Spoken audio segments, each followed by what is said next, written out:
What is up and welcome back. We are your Colorado real estate family. And if you watched our video that we posted last week, we talked about the Denver Metro South area. In this video right here, what we're going to be talking about is your Denver Metro North, covering 6 cities, exposing a few different attributes of each city, and then at the end of it, comparing the difference between the Denver Metro North to the Denver Metro South. So first thing we're going to be talking about is that proximity. What are those 6 cities that we are talking about? We're going to be talking about, Arvada, Colorado, Broomfield, Colorado, Thornton, Colorado, North Glen, Colorado, Commerce City / Reunion, Colorado. So let's dive into that proximity. If we are talking about Arvada, Colorado, you're looking at a distance from the heart of downtown Denver into the heart of Arvada, about 20 to 25 minute drive, obviously depending on traffic. If we are going to move up a little bit into Westminster, Colorado, it's going to be a little bit less just because you are not going to be going as far west as you would be with Arvada, Colorado. You're looking at about 20 minutes. If we go a little bit further north and talking about Broomfield, Colorado, you're looking at about 25 to 30 minutes to take that drive from downtown Denver into Broomfield.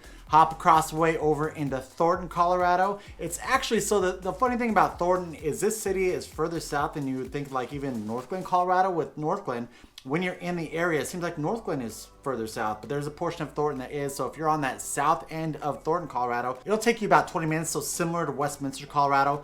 Pop on over into Commerce City. So if we're talking about like the main portion, the older version of Commerce City, you're looking at about, 20 to 25 minutes to get from the heart of Denver into Commerce City. But if we're talking about Reunion, which is that newer area of Commerce City, you're looking at closer to like 30 to 35 minutes because you are going so much further north. Then if we are talking about North Glen, Colorado, this is going to be right along lines as a few of these others, looking at about 20 to 25 minutes. So all within a good 30-minute drive outside of, Reunion. Reunion will take a little bit longer, but most of these cities, if you're looking at about a 30-minute drive, obviously traffic will deter that a little bit. Then these cities might be a good choice for you going down into downtown Denver. Next, let's hop into those school systems. What school districts are we going to be talking about when talking about these cities? So the first one I'm going to be covering is Jefferson County R1, which actually we talked about in our last city because it does go all the way south in the Denver Metro South. According to niche.com, it has an A-. And so when we're talking about Jefferson County, we're talking about portions of Westminster and then over into Arvada. That's going to be your main portion when talking about Jefferson County. Next county we're going to be talking about is the Boulder Valley School District. Majority of this is going to be up in your Broomfield area. You're looking at an A grade according to niche.com. Hop on over a little bit further east. We're going to be talking about Adams 12-star schools. You're looking at a B+. This is going to cover the majority of your North Glen and then Westminster area when talking about these school districts. And if we go a little bit further east, we're going to be talking about 27J. Majority of this is going to be your Commerce City, Reunion area, and then also like those eastern portions of Thornton. It's actually rated a C+. So the reason that we say don't get too hung up on these grades is make sure you are going on the map, because there are some areas of these maps where the schools are better. They're really not graded the exact same as the district as a whole. So always, if you are diving into niche.com, if there's an area that you are interested in, make sure you do click on the map, look for the schools that are in the area, see how they are graded in which areas. Next, let's dive into something that I feel like only someone who was born and raised in Colorado would kind of figure out with this, is kind of that housing style and age when we are talking about these cities. Quick note on that. So my family, when they initially moved here, they always talked about how Denver just moved outwards, right? And so the closer you were to Denver, obviously that's where your older housing was going to be. So right off of that, I'm going to say that like Westminster or Arvada are going to have your older houses, where the closer they are to Denver, you're looking at houses that were built in like the 50s and 60s. There's a portion of Arvada though, like out in the farmland, closer to the foothills a little bit, where they were built in the early 1900s, some even in the late 1800s. So if you have those older style farmhouses over in Arvada, you are going to find that older stuff. But there is a portion over in Arvada, if we're talking about like the Layden Rock, Candelas area, that's right in the foothills. These ones are still developing like crazy. They all started developing, I'd say probably in like the mid 2010s. This area really started blowing up, and there was a huge desirability to be over there because they're like, you know what, I want to be right here in the foothills. And so the developers came in and they really started developing this area. So if that's a newer portion of Arvada that you are looking for, highly recommend that area. It's a great area. The same goes for Thornton, Colorado. When we are talking about Thornton, Colorado, the southern portion of it, which is closer to Denver, is going to be your older portion. Majority majority of these houses were built in like the 70s and 80s, right around there. And you saw a lot of those like multi-level style, you know, where you walk in, sometimes you see stairs going up and straight down, or you walk into a level and then you got stairs going up to the upstairs and down to the downstairs. Those multi-level style houses, that's where a lot of these are in that southern Thornton portion. Yeah, that's a tongue twister right there. And then if we're talking, I'd say like north of 120th is when you start breaking into those houses that were built like in the 90s, 2000s, 20 teens. The further north that you go in Thornton, the newer the house is going to be. So if we're talking about going all the way up to 136, even 144th, that's where most of your newer developments are going to be in Thornton, Colorado. This is where you're going to see more of your, you know, your two-story levels, not too many ranches. If you have never been inside of Colorado, the older houses were definitely more ranch style, where if you see a lot of these newer developments, majority of them are going to be your two-story style houses when we're talking about a lot of these new developments. And then Commerce City, we hit on this a little bit where, you know, you're older. So the old Commerce City was a huge industrial area back in the day. And so that's where we're going to see a lot of your older style, definitely much smaller housing in that portion of Commerce City.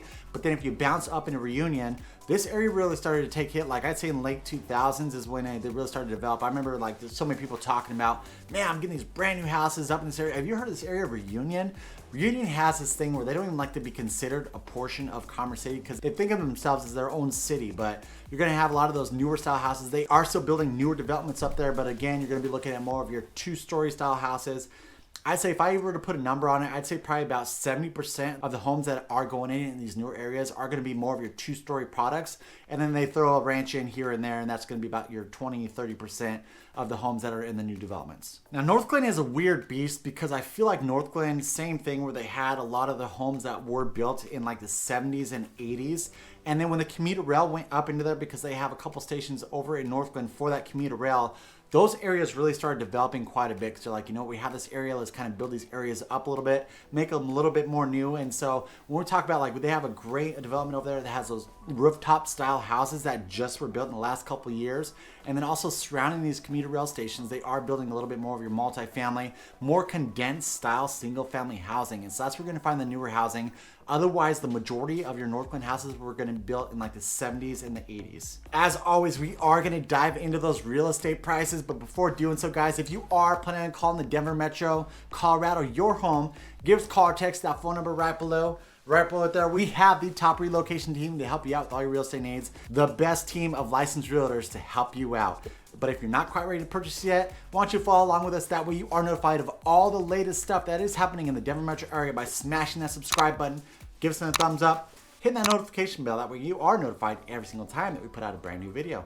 All right, let's go ahead and break into those real estate prices. So I'm just going to pretty much go down the line in similar order of what I've already talked about these cities. So let's talk about Arvada, Colorado.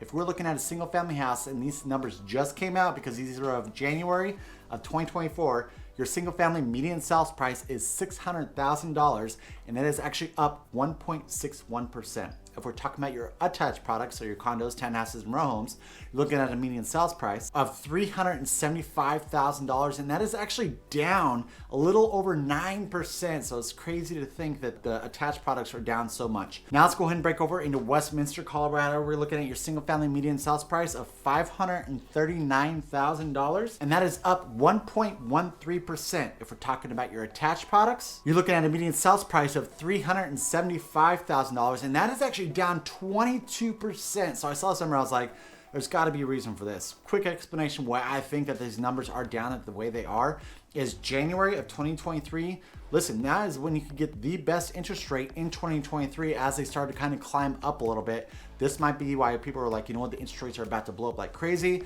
I want to get in as soon as possible. So we potentially had more buyers hitting that market in January of 2023 as compared to January of 2024. Now let's hop over into Broomfield, Colorado. On your single family houses, you got a median sales price of $620,000. And that is actually down 5.05%. If we're talking about your attached products, you got a median sales price of $420,000, and that is down almost 25%. It's crazy to see that these attached products are down so much more than your single family. Now let's pop on over into Thornton, Colorado. You got a median sales price of $578,000 on that single family product, and that is up 9.89%. On your attached products, you got a median sales price of $358,000, and that is up 3.78%. Thornton is blowing up like crazy. It's a big reason that our family did choose this as our home is because there is so much development going in, and Thornton, it seems like, has been more open to the new development coming in than a few of these other cities. You know, we got the Topgolf, we got the Denver Premium Outlets that went in. Thornton has been growing like crazy, but there's a lot of like Thornton locals who are like, you guys are growing too fast. There's too much going on, too many apartment buildings, but it has been growing like crazy. And with that, a lot of people who are moving in, they're like, I want this accessibility to all the stuff that is going on in Thornton. So that's why they're deciding to call it their home as well. All right, let's bump over into Commerce City, Colorado. Commerce City, Colorado, you got a median sales price of $525,000, and that is up 1.44%. But if we separate Reunion from that, because I guarantee that number is getting inflated by the fact that Reunion is still considered Commerce City, that's probably what's driving that number up. The median sales price of houses over in Reunion, Colorado is actually at $530,000, and that is actually down 2.75%. Last but not least, let's go and talk about Northland, Colorado, which is going to be your cheapest when we're talking about these single family homes. You look at a median sales price of $479,000, and that is up for almost 5%. If we're talking about your attached products, you got a median sales price of $400,000, and that is actually down 4.88%. So, bunch of numbers to throw at you guys. I'm sure you had to take notes if you're like, all right, what's the median sales price of each of these cities? I try and put them out there as much as possible because these are consistently changing. We will see with the market what happens. Everyone is anticipating that the Fed will be cutting rates. With that, even though it's not directly correlated with our mortgage interest rates, that the mortgage interest rates will go down. We have seen them dip down slightly. We'll see what happens this summer, because if they do dip down the way that everyone is saying, we could potentially see a huge influx of buyers coming into the market this summer. Only time will tell. We just got to see what happens. The fifth and final thing that I did want to talk about, and I mentioned in the beginning of this video, is we're going to be comparing the Denver Metro North to the Denver Metro South. We kind of talked about this a little bit in the last video. If you did not see this video, go check it out. Make sure you can compare apples to apples, these two different areas, on which one you think would be more for you. But I mean, the biggest thing about the Denver Metro North is that it is going to be less congested than your Denver Metro South. The Denver Metro South does have that Denver Tech Center, and so you have a lot of tech jobs down there. A lot of people did move into that area so that they had easy access, whether it be into the tech center or even into downtown Denver. With that less congestion too, though, there's more room to expand in the Denver Metro North. There's so much more land. Even if we're talking, we didn't cover Brighton, Colorado, but Brighton is blowing up like crazy, which always, like when we were growing up, it was known as kind of your farmland area of the Denver Metro area. So much more room to expand though. That's why we are seeing stuff like the Topgolf and the Denver Premium Outlets going in the Denver Metro North, with plans for that area to kind of explode more than it already has. A huge thing that people do not like about the Denver Metro North area though is that we do have less access to that commuter rail. Again, we did talk about this in depth in our last video, but you don't have as many stations up in the Denver Metro North as you do on the Denver Metro South. When they first established this commuter rail from RTD into the Denver Metro area, the South was heavily concentrated on. That's the first area that they did want to grow, and now it's slowly expanding in the Denver Metro North, but you are not going to have as many stations as of right now as you would in the Denver Metro South. All right, guys, there we go. We brought you a video on the Denver Metro South last week and then the Denver Metro North this week right here. If you are planning on calling to the Denver Metro area, your new home, give us a call or text that phone number right below. Right there. We always answer. It doesn't matter date or time. And if you're not quite ready to purchase, do yourself a huge favor. Smash the subscribe button. Give us a thumbs up. Notification bell. That way you're notified every single time that we put out some new material. Until next time, we love you.